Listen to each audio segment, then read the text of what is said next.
இங்க ஒரு சிக்னல்ல நிறைய டிராபிக் லைட் இருக்குது. அங்க பெருசா இருக்க டிராபிக் லைட் சொல்றத கேட்டு மத்த எல்லா டிராபிக் லைட்டும் அதோட லைட்டை மாத்தி மாத்தி போட்டுட்டே இருக்குது. ஒரே ஒரு டிராபிக் லைட் மட்டும் எப்பவுமே வெறுப்பாவே அந்த வேலையை பாக்குது. அங்க ரெட் லைட் போட்டுமே எல்லா காரும் கோட்டை தாண்டி முன்னாடி வரத பார்த்து இது ரொம்ப ஃபீல் பண்ணுது. அப்போ ஒரு நாள் ஒரு வண்டியில ஒரு பெரிய மரத்தையே கட்டி கொண்டு வராங்க. அந்த மரத்துல நிறைய பறவைகள் இருக்கத இந்த டிராபிக் லைட் பாக்குது. அப்ப இது கிரீன் லைட் போட்டதும் அந்த கார் போயிருது. பட் அந்த பறவை மட்டும் இந்த லைட் பக்கத்துல வந்து நிக்குது. அந்த பறவை கிரீன் லைட்டை பார்த்துட்டு இது கிட்ட வருது. அப்ப எல்லாரும் ரெட் லைட் போட்டதால இதுவும் கலரை மாத்துது. இந்த ரெட் லைட்டை பார்த்ததும் அந்த பறவை பயந்து அங்கிருந்து பறந்து போயிருது. இதுவும் திரும்ப திரும்ப கிரீன் லைட் போட்டு பாக்குது. பட் அந்த பறவை திரும்ப வரவே இல்ல. இது இப்படி கலரை மாத்தி போட்டிருக்கத பார்த்த இன்னொரு லைட் இதை ரெட் லைட் போட சொல்லி மிரட்ட இதுவும் பயந்து ரெட் லைட் போடுது. இப்படியே இது வேண்டா வெறுப்ப இந்த வேலையை பார்த்துட்டு இருக்குது. ஒரு நாள் எல்லாரும் ரெட் லைட் போட்டிருக்காங்க. இது மட்டும் கிரீன் லைட் போட்டதால ரெண்டு வண்டி மோதிருது.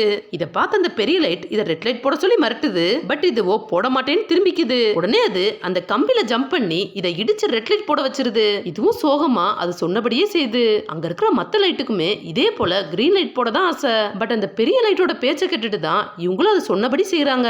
ஒரு நாள் எல்லாருமே ரெட் கலர் போடும்போது இது மட்டும் கிரீன் கலர் போடுது. இதனால அங்க வர்ற வண்டி போலாமா வேணாமான்னு யோசிச்சுக்கிட்டே நிக்குது. இதை பார்த்து அந்த பெரிய லைட்டு இந்த லைட்டை இடிச்சு திரும்பவும் ரெட் கலரா மாத்துது. பட் அது கோவப்பட்டு திரும்பவும் கிரீனா மாத்திடுது. இதை பார்த்த மத்த லைட்டுகளும் கிரீன் கலரா மாத்துதுங்க. இந்த பெரிய லைட் அந்த கம்பியாட்டி எல்லாரையுமே ரெட் கலர்ல மாத்திடுது. பட் திரும்பவும் எல்லாருமே கிரீன் கலர்ல மாத்திடுறாங்க. இந்த பெரிய லைட்டும் இப்படி பண்ணாதீங்கன்னு லைட் ஆன் பண்ணி மட்டிட்டு இருக்க அப்ப அதோட லைட் ஃபியூஸ் போயிருது. இப்ப அதாலயுமே கிரீன் லைட் மட்டும் தான் எரிய வைக்க முடியுது. இப்படி எல்லா லைட்டும் கிரீன் கலர்ல எரிய வச்சதால நிறைய கார் மோதிடுது. இதனால அந்த ஊர்ல உள்ளவங்க அந்த லைட் ரிப்பேர் ஆயிடுச்சுன்னு அதை அங்க இருந்து எடுத்துடுறாங்க.